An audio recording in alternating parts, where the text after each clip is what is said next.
Hi, this is Kath from raisinghappychickens.com, and today we're going to look at candling a chicken egg at day 1 of incubation.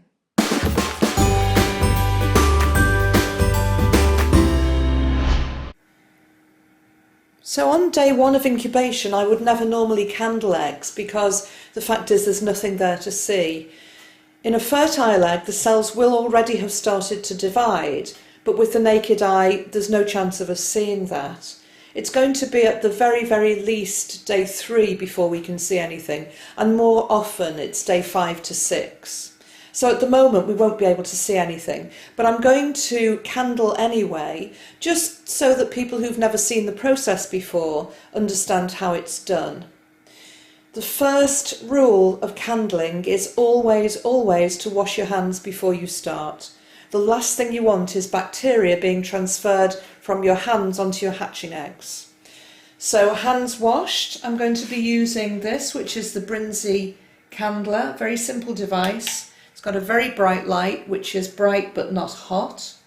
The egg sits on top of that and we'll be able to see inside it. But I'm also going to use this, which is an Ovascope, and because it's got a system of mirrors inside, it just makes it even easier to see the egg. This is one of my light Sussex eggs. It's marked LX to let me know it's light Sussex because I've got different breeds in the incubator.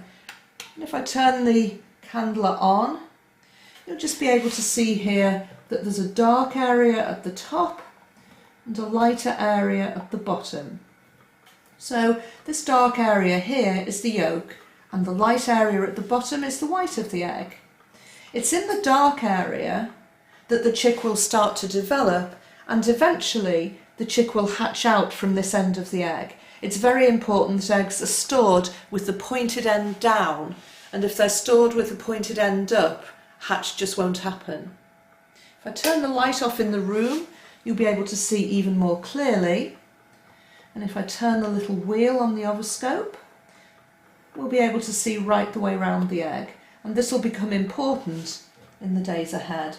But at the moment there's really nothing to see, so this egg is going to go back into the incubator. It's important to keep eggs out for as little time as possible because they need to be kept warmed. So that's it, that's day 1 of incubation.